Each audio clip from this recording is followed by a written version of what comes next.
All right, tile friends, welcome back to another episode of the Tile Money Podcast. I am Luke Miller, your host, and I've sitting down here today with Damian. Damian, how are you? Doing good, Luke. Thanks for having me on. Appreciate it. Yeah. Well, I appreciate your willingness to be on the podcast and sit down with me. We live about 30 miles from each other, and we try to help each other out now and then. So I've really appreciated getting to know you over the last year or two. Yeah, it's been great passing work off from one another, and I with Adam and Mike and Ventura, and Yeah. um, it's nice. We can have a little coalition up here, so it's great. Yeah. Great bouncing ideas and problems off one another. Yeah, it's nice to have a group of tile setters that actually gets along Yeah, it in makes the things a same lot area. easier. Yeah.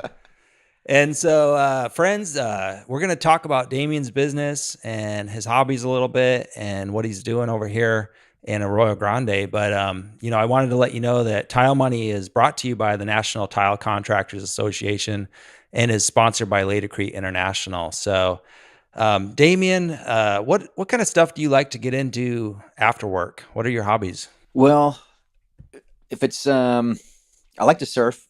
Okay. Been doing that for a long time since Hannah was born. The chances to get out and Yeah. do it aren't really there, and I hate early mornings in cold water, so it kind of it makes it tough. Yeah. I enjoy being outside. I work.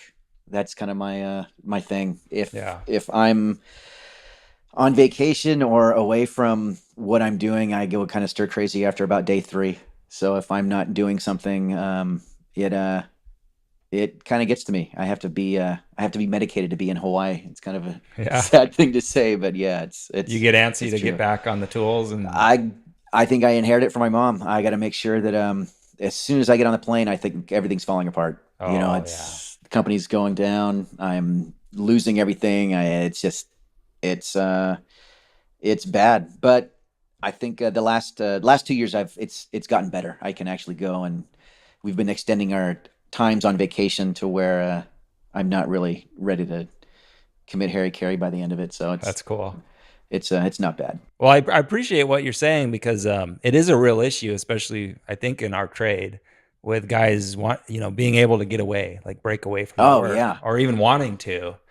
I know I have relatives not in the tile industry, but he's a farmer, and farmer's life is the farm, yep, and he never broke away from it, and now he's in it. He's 80 and he's still farming, yeah, and it's just a trip because it's like he amassed his wealth, which is good. It's for protection and everything, but he never did anything with those dollars except for farm and yeah. continue to farm. It's it's bad. It's I grew up in San Ynez, which is about an hour south Yeah, of here, yeah, and I grew up on a farm, and my mom ran it.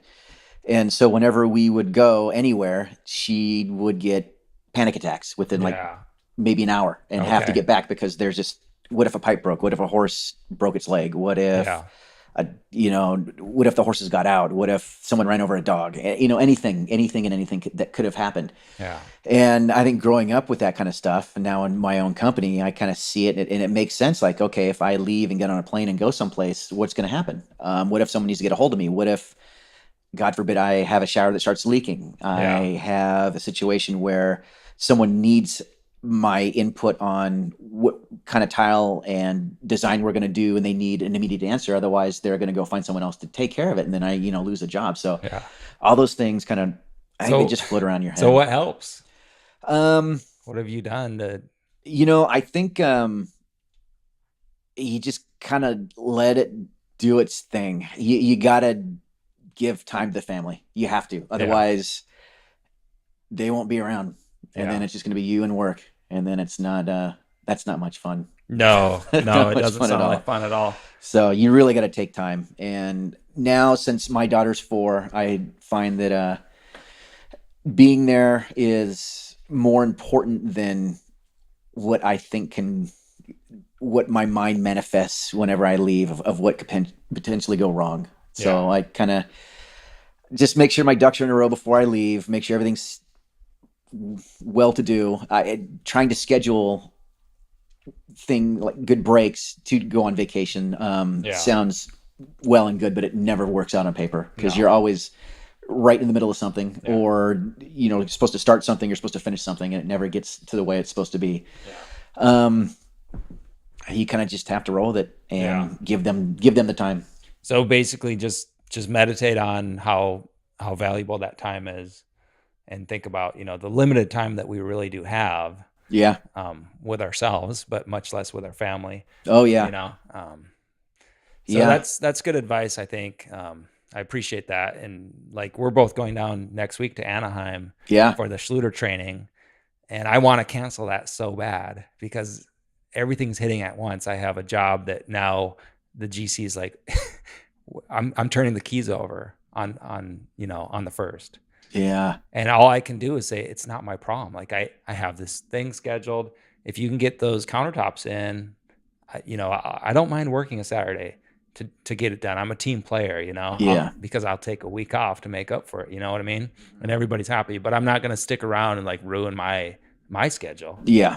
So that's, I think, just like you said, making the priority, making the plans, and then being like, there's very little that would stop that. That's cool. Yeah. And I've my wife has been instrumental in kind of pushing that. Yeah.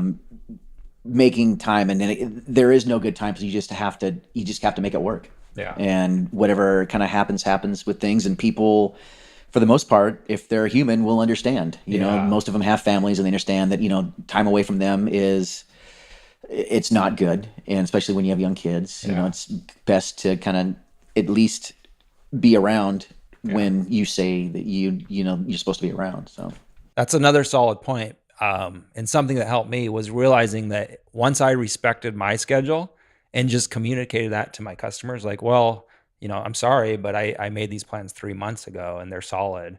Then all of a sudden the customers, they respect your schedule because they understand. Like you said, they really do. They might ask you to be there on the weekend or on a day that you're not supposed to be there, but they're just asking. Yeah. You know what I mean? Yeah. And then when you tell them like, oh, look, I mean, it's on paper, it's on my calendar, I'm not making this up. And they're like, oh, well, I get that. Okay. Yeah. Yeah. So that helps. It does. It does. And I think we get, like we were talking about earlier, we try to make too many people happy. Yeah. And we go out of our way to make sure they're taken care of, and like, not really, we're not taking care of ourselves. Yeah. And it's last week, I have a fireplace that I was going to seal it. Okay. And I'd been over a couple of times on the weekends and kind of just doing different types of sealer to make sure that she would like it. And I called her last week and said, okay, I'll be there Sunday, to go ahead and do another seal and just to see if you like it. And she called me. She said, no, you won't. I'm like, why? She's like, it's Easter. Yeah. You spend time with your family. Like, oh my God, I forgot it was Easter. Yeah. Like, yeah, okay, you're right. I'll be there next week. We'll take care of it then. And cool. No worries. But sometimes you just have to kind of put yourself in check. Like, yeah, what the hell am I doing? Yeah. It's not worth it. Yeah. But those little reminders, which thankfully sounds like you have some great clients, those little reminders from the, customer themselves can really change your mindset. Oh yeah, that's definitely. Cool. So what does your company look like today? Do you specialize in one thing, or what are you up to? I like little bathroom remodels are my bread and butter. Okay. Master showers with 30, 40, 50 square foot floors. Okay. That is kind of what my business is kind of revolves around. Yeah. I work alone, so I don't have the manpower to do, multi-thousand square foot floors. I don't like them. They hurt. Yeah. It's a lot of, I know that it's good money, but to me, it's just not worth it. Because I had to pull people away from other jobs, and I'd rather just kind of be in small little bathrooms and create cool little designs and do something unique, and that's kind of where I get my satisfaction. That's really cool. How long have you been in doing that? Just that specialization. Kind of in the zone, yeah. I got into, when I went on my own in 2003, I was a whore. Can I say that? A what? A whore. A whore? A business whore? A business whore. I did anything. Yeah. And did anything and everything, whatever it took to make money. Yeah. And was just kind of out there greasing the wheel, meeting everyone I could, getting my card out and doing everything wrong, Just but hustling. making money and hustling. Yeah. I got burnout on everything. Same thing, Yeah. just the repetition of it over and over again. And I wasn't doing anything to change my situation. I didn't know about anything other than what was given to me at my distributor, Yeah. mud and PVC liners, Yeah. and however everything was fit together from there. 2008, I burnt out and left, Okay. quit Okay. for about 10 years and sold everything I owned and went to fire academy and was going to be a firefighter. Right. Um, So you were out of tile. You I were was out of thinking that you tile. were I done. thought I thought I thought was you out were of tile. done. I thought I was done, and I was Yeah. just so happy. I sold my saw, sold everything. Like, oh, I'm Yeah. so done. Took me about a year to get through night school. Yeah. Graduated and ended up getting a job down in Ojai for the Forest Service. Okay. Was there for a year, and then found out that their full-time policies wasn't really it wasn't what I had scripted for myself. Right. And I'm like, oh God, what am I going to do now? So bought everything back and went and started working during the winters Okay. and just little jobs here and there and would book up pretty easily. And then at that time, I found the forums and kind Okay. of started seeing what people were doing. And I'd say my company was reborn in 2015, Okay. 2016. About 3-4 years ago. Yeah. And when I just started seeing all of what people were capable of doing Yeah. with these new materials. Yeah. And from there, it landslide into where I am now. So that kind of gave you a renewed zeal. Oh yeah. Yeah. Yeah. No, it was awesome. Since I don't have the pool to pull from, I did when I was working during the summers with the Forest Service, because I had all those guys that were seasonal I could pull Yeah. off in the winter, and they were great. You could Yeah. say, I need you here at this time, and they'd show up 20 minutes early and would be there for however long you needed them. Yeah. But then they all started got jobs, and then I couldn't really depend on anybody. And then Yeah. you have a 200 square foot master, you got to float upstairs, and the contractor says, okay, we're ready to go Tuesday. So you call your friends up, okay, we're ready to go Tuesday. And then you get a call Monday. The plumber couldn't make it. So we'll be ready for you Thursday. And Yeah. then you call them back. Oh, sorry, man. I took a job on Thursday. So Yeah. and you can do it yourself. Yeah. And it's all fine and dandy, but after a while it takes a toll and it's not fun. And you see these other methods and these other, top-notch installers using this stuff. I'm like, you know what? Yeah. Let's give this a shot. Let's kind of see where this goes. And Yeah. that really made, it opened up my eyes to that other whole area that has been completely void of existence for my company since its inception. And now it's I'm just like in it. Basically just like new products. Oh and- yeah. Yeah. And it just trying everything and anything new. And What has that done? I mean, it sounds like you're pretty excited about it. it's awesome. Yeah. It's very scary. With me, I had a nickname from my old company. It was Damian 3 times. Okay. Every time I touched something, I had to touch it 3 more times to get it right. So now when I moved over, the learning curve is probably, I don't know if anyone else goes through this kind of crap, but I get nailed with it. And I do a shower. First time I did a divot and 8 and 9 liquid shower, it leaked. Yeah. Second time it leaked. Really? Third time I got it right. And then I started figuring out what I was doing wrong. And it's all about, I was listening to Jason's podcast tonight. It's reading the directions, Yeah. reading what it can, make sure you're not trying to put the stuff in when it's under 40 degrees, cure times. Trying not to, you got to really, I have to sit and read and process everything Yeah. before I do it. And then I'll do it and I'll screw it up. And then I'll do it again and screw it up, not as bad. Yeah. Third time I'll get it right. And the fourth time, okay, we're rolling now. Now you're ready. So it's every time I try something new, I get so excited because I think this is going to be so cool, and it just sucks because I go down in flames because something happens. I rush, I get excited. So why not go back to the old ways? I mean, that's what most people are doing that I talk to around here. They're like, well, I tried it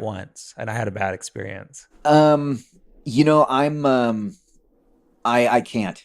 Yeah. I'm invested now, Yeah. and I've figured some things out. Yeah. I'm loving the way that the finished product I get with these different products, Yeah. and it's changed. It's changed my ability to give the homeowners something different, Yeah. and that's to me is huge. Yeah. It's helped out tremendously. That's cool. So it's there. I mean, if I have to, then I will. Yeah. But I'd rather not. Yeah. That's cool. So you've kind of went through this transition. You stepped away for a good amount of years, and then 3-4 years you're into your business here, and you're really busy. How are you staying busy? Do you market? Do you advertise at all? I don't market. I don't advertise. So what's my saving grace has been word of mouth. I was really lucky when I first got into on my own before I even had a license. My roommate at the time was working for a he's a real estate investor here in town, and he third generation has been in San Luis for forever and Yeah. knows everyone in town. Yeah. And I did their house, and they are just amazing, That's great cool. people. That's And this cool. was probably it was a side job in the late '90s. Okay. I from them I kind of went back and looked, and I think at least $30,000 to $45,000 a year is referrals from them alone, Wow. from their friends. That's awesome. And it's they'll go, and then they'll leave for 3 or 4 years, and then they'll circle back around. Okay, we just did an addition, and we bought a new house, so we need Right. this. And then their friends, hey, my neighbor needs this done. Can Yeah. you come look at it? Yeah. And it's nice because a lot of these people, the vetting's been done. Yeah. They're mutual friends with these big group of people, Okay. and it's it's helped out with the bids, because I know that there's no competition, Yeah. just because no one else knows these people. They have a group of set of contractors they use, and they've used them forever and ever and ever. So whenever I do one of their jobs, it's like, oh, okay, there's so and so. I haven't seen him in 10 or Yeah. 12 years, and there's an electrician, there's a plumber that I've remember back in the early '90s, and they hold on to the people. That's cool. So it's been really, really nice. Their group of friends, and just word of mouth Yeah. from years and years and years ago. Yeah. That's really great. 90s, yeah, that goes back a ways, and you're still getting those referrals and nurturing them. Do you nurture them at all? Like kind of, Yeah. yeah. So my wife, actually, she's the reason why I am why I'm here today talking to you, Yeah. and not in jail or probably bankrupt. It's just God, what a nightmare. I think a lot of us, I know I can relate to that for sure. I was living in a one room shack in the Santa Cruz Mountains when my wife found me, and it was like, I mean, it was a mess. Yeah, no, it is absolutely it's unbelievable. It's Yeah. absolutely unbelievable. That's cool. She said, okay, let's do postcards and Yeah. send them out to your customers every year, and Yeah. just see how everyone's doing, touch base, and see if anyone's got any projects coming up. And That's awesome. that's worked. That's kind of drummed up, at least 2 or 3 showers a year, Nice. little bathroom. So that's That's something cool. that I do. And the people that I know them. Yeah. I see them around all the time. We go to Costco, and I don't like going to Costco because I know I'll run into at least 3 or 4 of my clients, and I got to sit and talk to them. That's cool. Not that I don't enjoy talking to them. It's I like know. I know it's like what you mean. you just want Sometimes to tune wanna out. turn off. Yeah. Yeah. But so that circle it's there, and it's Yeah. kind of never ending. Yeah. That's great, Damian. That's really good. So what would you do if I was getting started today and I wanted to create a circle like that? I want to be Damian in 5 years, 10 years. Is there any advice you can give anybody out there? Like, how do I get in that circle of friends? Or Call everybody back. Doesn't matter how busy you are. Call every single person back. nice. Yeah. I have gotten jobs for the sole reason that I called someone back. Nice. Yeah. And I've gotten better. Robocalls have helped me in a weird sense, because I used to answer my phone. If I'm floating in the shower, I'd answer the damn phone. Yeah. and it would be somebody, hey, can you come and look at a bathroom? And I, my gloves and trying to talk, and I've Yeah. got water dripping. Yeah, yeah, yeah. Let me call you back in like 10, 15 minutes. And so now with robocalls, I know that, if they want to talk to me, they'll leave a message. Yeah. And once I get the message, I'll call them back. Okay. So that's kind of helped me What is not, robocalls like? the people that like, this is your insurance, this is the IRS, Yeah. you owe Oh, us money. okay. Oh my God, I get Oh. like 15, 20 of them a day. Oh, right, right. Uh, Just stop. Yeah. So just so yeah, the phone is constantly ringing. yeah. And Oh, gotcha. if it's somebody that wants to talk to me, they'll leave a message, and I'll call them back. I see. Yeah, I get it. Yeah. So stop answering every call, but get back to Get people. back to people. Yeah. Yeah. So that's huge. I think that's the Yeah. biggest thing is if you get back to people, and if you say you're going to do something, do it. Yeah. Don't like, okay, let's meet on Thursday, and then Thursday comes around and they call you, and oh, what happened? Oh, you know what? I forgot. I'm grouting. I'm Yeah. grouting. I'm doing something Yeah. else, and I neglected to call you, and Yeah. that's the biggest turnoff for me. Yeah. As a human, like I can't stand when people do that, and I can imagine that. I don't know, just trying to cross over to how it feels to be a client when you're Yeah. trying to fish around to get things done, and you've got someone who's going to promise you that they're going to be there a certain time, and they don't show up and don't call and don't do anything. Yeah. It sucks, and you're dealing with that whole rigmarole of trying to get things going again. And Yeah. That's a really good point because it's like just respect the person, try to put yourself in their shoes type of yeah, thing and understand what they're going through from their side too. yeah, definitely. That's smart. Even though you have this group of customers, that gives you a small percentage of your work and you have other customers, I know I'm sure you're still having to struggle to sell the value of your work. Can you give any advice on that? Um, I've, as of, oh God, this last maybe 2 or 3 years, actually, after Hannah was born, Okay. my patience before for things was very low. Yeah. If things weren't going the way that I wanted to, I would go back to the wheel and try and reinvent it. Okay. And I wouldn't give things a chance to nurture at all. Okay. Now I can I have more patience Yeah. with people, and more patience with, I wouldn't say bad clients. I'd say clients that need more babysitting than usual. Yeah.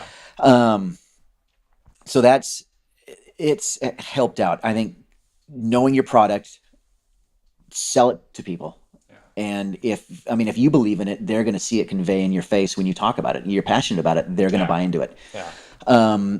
If you go in and talk to people and you can see that they are passionate about their remodel and are looking forward to it, and you show them pictures and ideas of this, and they kind of light up like, oh, wow, this could be really cool.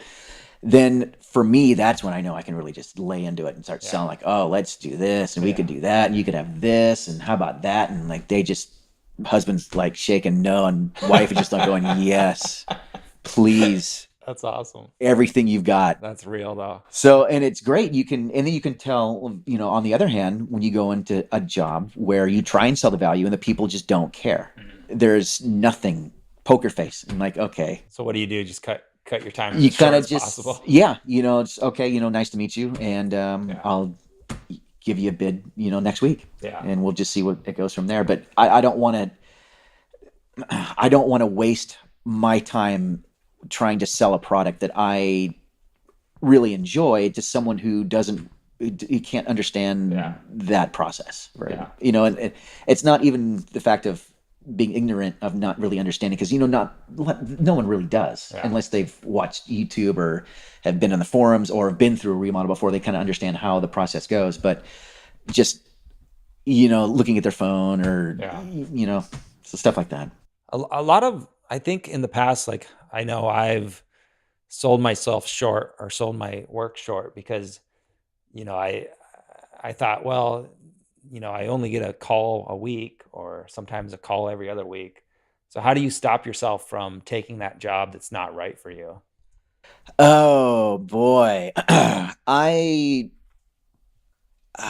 so I've said this before. I think the most important tool in your toolbox is your gut, Mhm.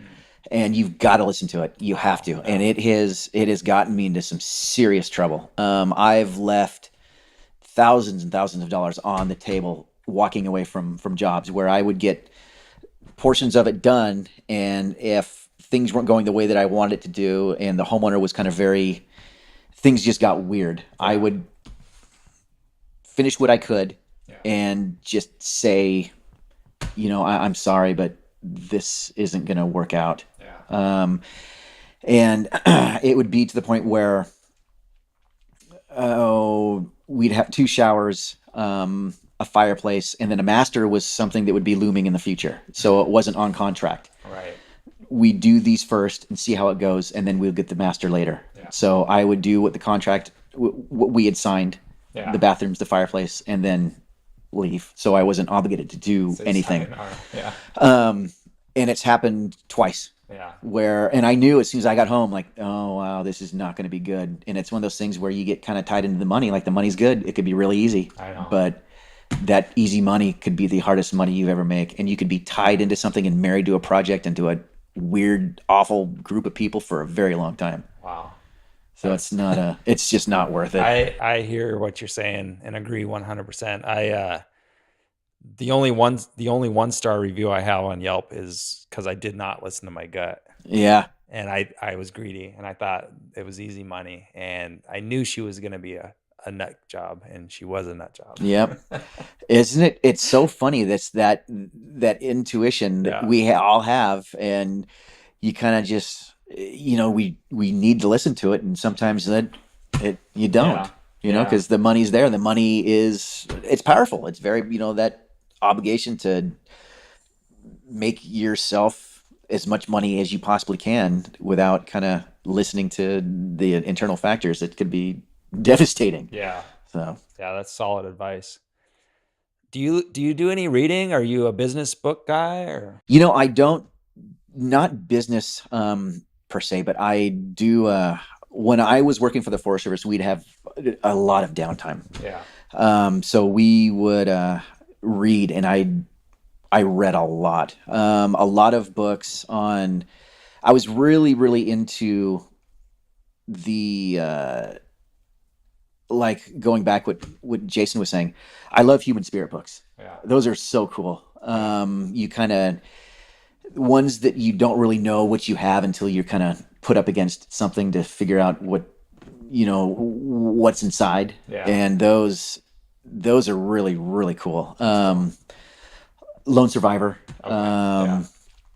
There's a couple of World War II books that I've read that are just phenomenal. The Lone Survivor, the guy, that sniper that he was chasing, he has a book from, I believe it's Vietnam. Okay. And I read his book. I think it's called Marine Sniper, and that was a very good book too. Lone Sniper and Marine Sniper. Marine Sniper. Marine, yeah. Yeah, and it's cool. Just so does that affect your, kind of your life or your? I think it puts things in perspective. Okay. And it gives you an idea of how that internal spirit. Yeah. And it's when things are down and aren't going your way, and how much you can dig in to find what you need to finish, or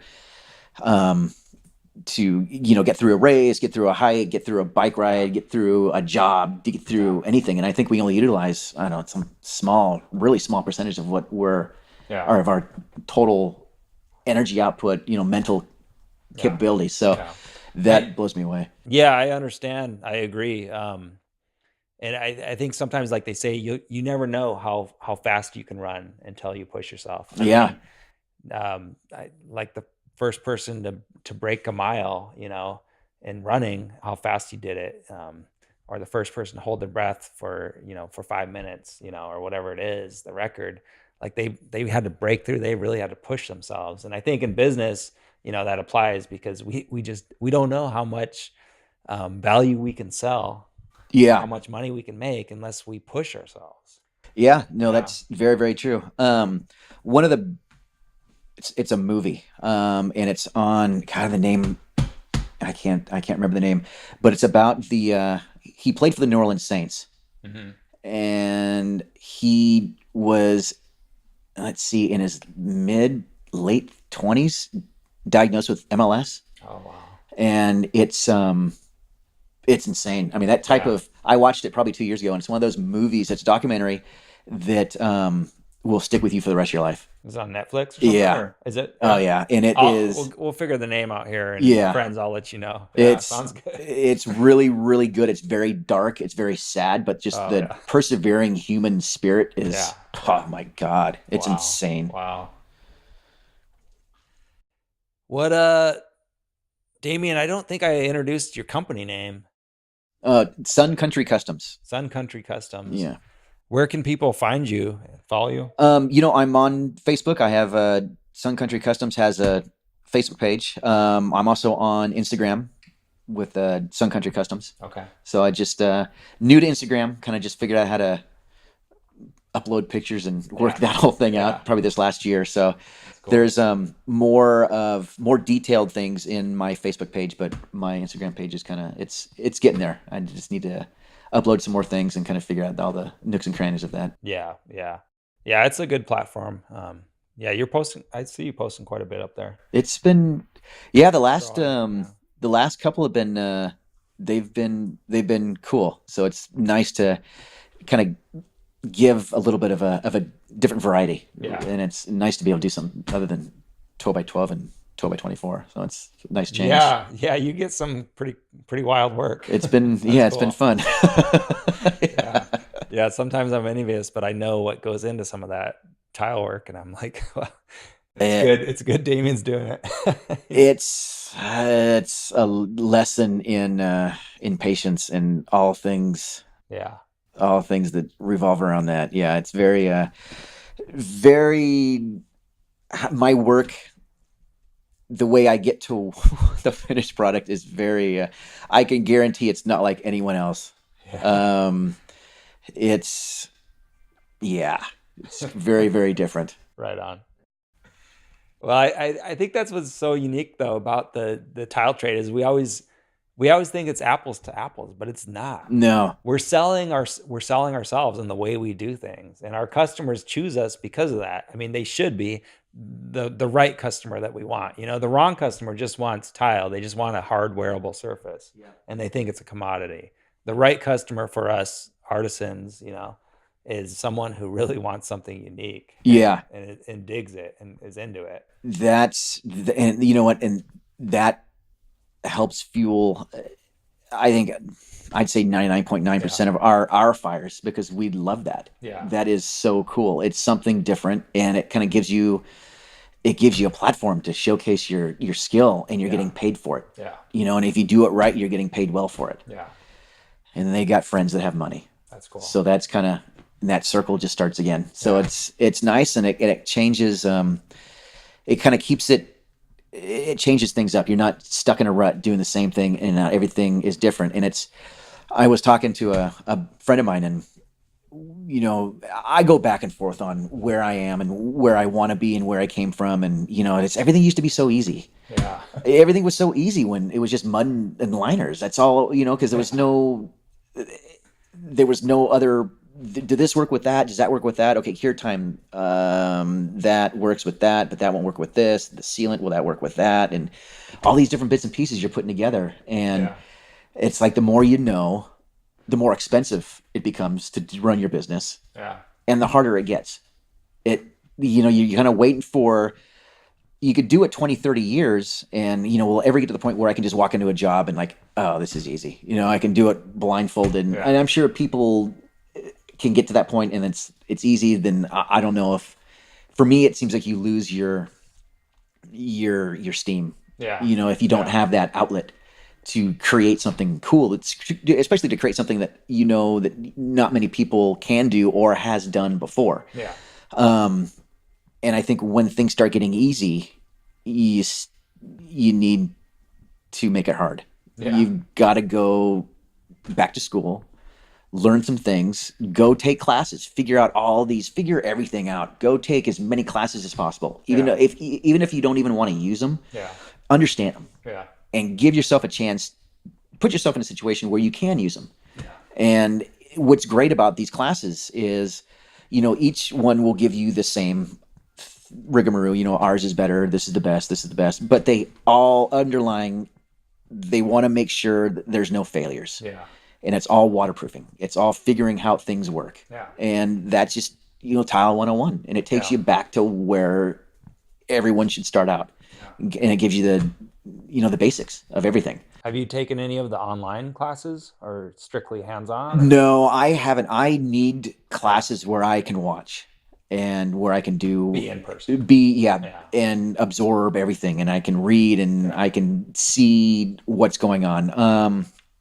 The Schluter class that I took was, I don't like doing things in front of people. I just feel that as soon as the lights and the camera Yeah. on, people are judging. Yeah. Oh, you're doing it wrong, and then it turns into a competition. Everyone's trying to get their module done first, and I'm Right. throwing thin set all over the place. I got banding everywhere, and look at it, it's done. Like, I got finished second. Yeah. Pretty cool, but no, it's totally wrong. Um, so I was lucky with this last one that we got set up in groups of three, and the second day our guy wasn't there, and was working with a really cool guy from Ventura, that Carlo, you should actually work with him, Okay. at Pyramid.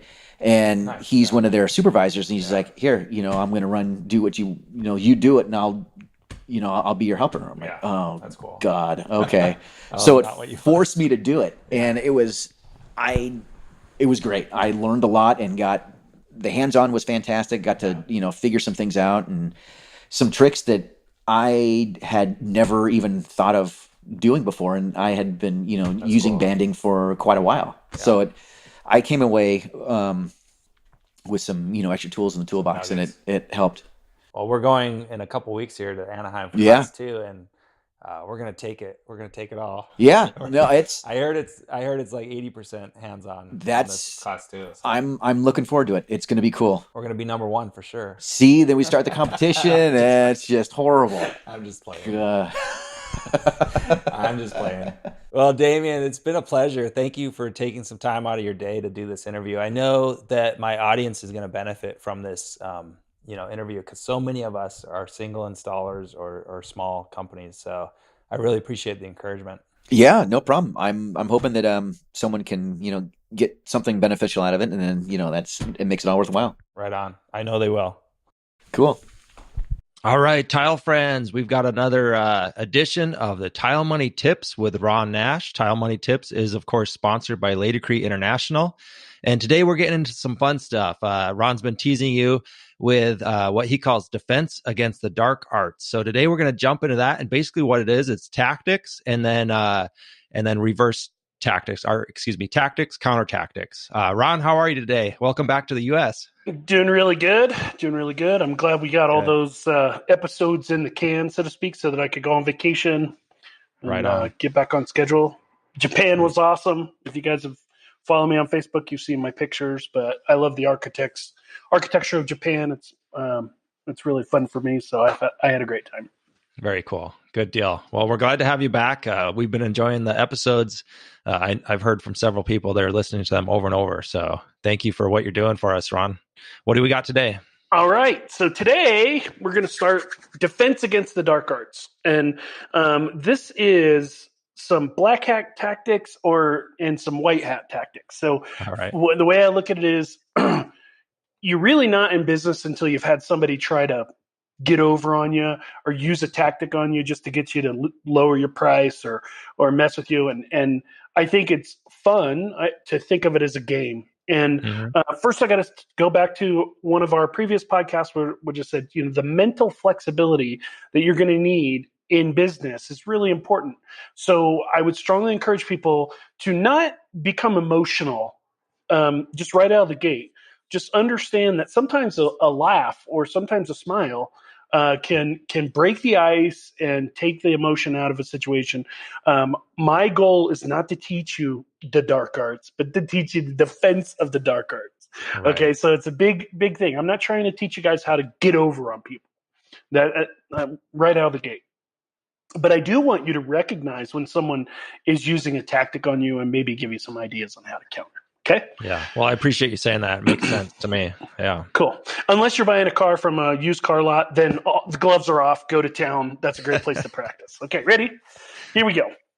All right. So some of the feedback that I received, I made a post and I said, hey, what do you guys want to see more of? Is there anything I can do to make it better? And one of the things that was posted was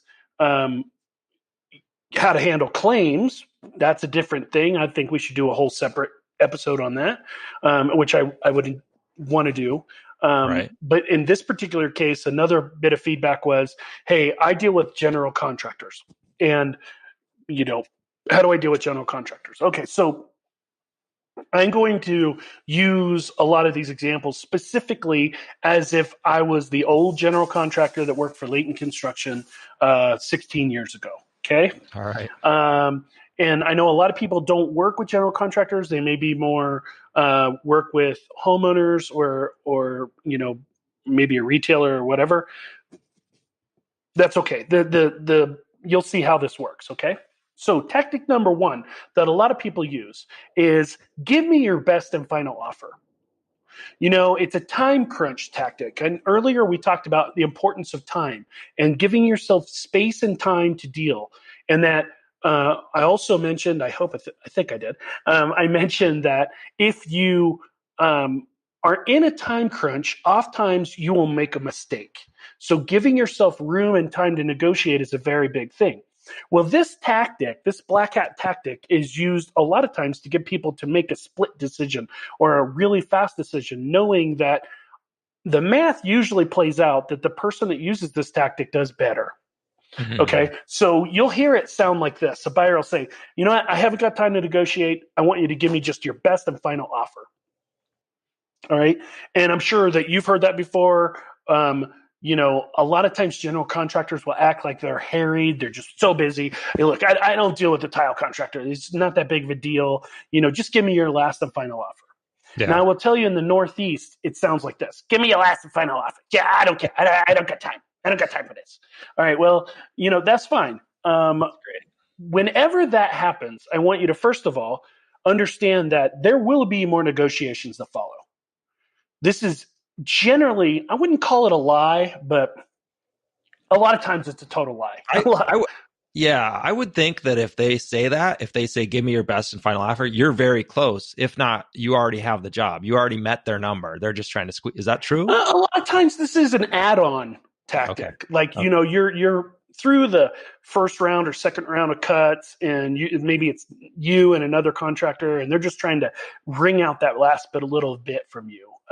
Sometimes that happens as well. So first of all, I always say as a counter tactic, never make the mistake of revealing your true bottom line, even under pressure. Look, so there are some things in business that are meant to be private, and in polite business, a profit line, or how much do you make, or how much, profit, what's your gross profit percentage on this job? These are all things that it's completely wholly appropriate to have. Making profit is nothing anyone should be offended about or actually ashamed of. Yeah. But the bigger part is don't let this tactic make you reveal your true bottom line. Understand that there will always be more negotiations to follow. So a lot of times what I like to do here is give yourself a little more room to negotiate and make sure that your scope is correct. Okay. So I say, okay, I'll make that person give you a little bit of time by saying, okay, I want to go through my scope real quick just to make sure I have everything covered. I understand that you're really busy. Here's what I have planned in my thing. Okay, great. Okay, this is my true bottom line. Good luck with that. And listen, I always leave the door open. I literally will say this sometimes. Hey, I get that you're busy. I always leave the door open. I want this job. Expressing desire is very important. We want to win this job. We want to work for you. That is very powerful because the desire, in some cases, makes guys soften. And this is a very hard tactic, especially when it comes right in your face. I don't care. Whatever. Give me your best and final. Yeah. Okay. Well, when that happens, okay, understand that there's more that's going to be coming. Okay. So you can use some of the other techniques that we're going to talk about in a couple seconds as counter tactics as well. So in this particular case, a lot of times what I'll do is I will reverse, I'll flinch. I always flinch. Yeah. I'm like, oh man, or, ooh, okay, I'm trying to give you my best price. Just to give yourself a room to breathe is really important. So I'll talk about that in the future here too. Okay. All right, friends, I'm going to stop this right here. This is just the first tip that Ron shared with me. We have many more that we're going to go through. I'm really enjoying these tips that Ron's sharing. It's changing my mindset, changing my outlook on the way I do business, and I hope that it's doing the same for you. I hope it's improving your life. I want to encourage you to put some things into action. It's only when we put things into action that we will see the results that we want. And it takes time, but over time, we will look back and we will say, wow, how far we came. I remember when I was just struggling and now I have profit in the bank. So thank you, Ron. Now, friends, I want to encourage you to subscribe to this podcast if you're enjoying it. That way you'll be updated on your phone when there's a new podcast. I'm putting about 2 a week out now. And, I haven't been able to commit myself to a certain day, but soon we'll get a little bit more of a rhythm going. Share this with your friends. Share this with tile contractors that you know, because only together will we grow stronger. A rising tide raises all ships, and together we can change the industry for good, and we can start to make more money together and run profitable businesses and really bring back the respect to this trade, like my friend Tom Reber talks about. We're trying to bring respect back to the trades, and specifically tile here, because that's what we do. So I wanted also to tell you about something on the horizon here. I've been kind of weak in the blog area, and some of you have subscribed to my blog. I have a few up there, but I have now some help, and we're going to be putting out a monthly blog. I have Ben Santos, and you might remember him from the Ben Santos interview. We talked about his website and how he's generating a lot of leads with his blog. He's an excellent writer. I really enjoy his blog and his writing style. And so he's volunteered to write a blog post a month for Tile Money and the Tile Money fans. So go on tilemoney.com and subscribe to my blog. I'll be uploading the first blog that he wrote for the Tile Money page there this weekend. So look forward to that, hopefully no later than Sunday. And friends, I just want to thank you all for listening, sharing, liking, and giving a review. Have a great week, and talk to you soon.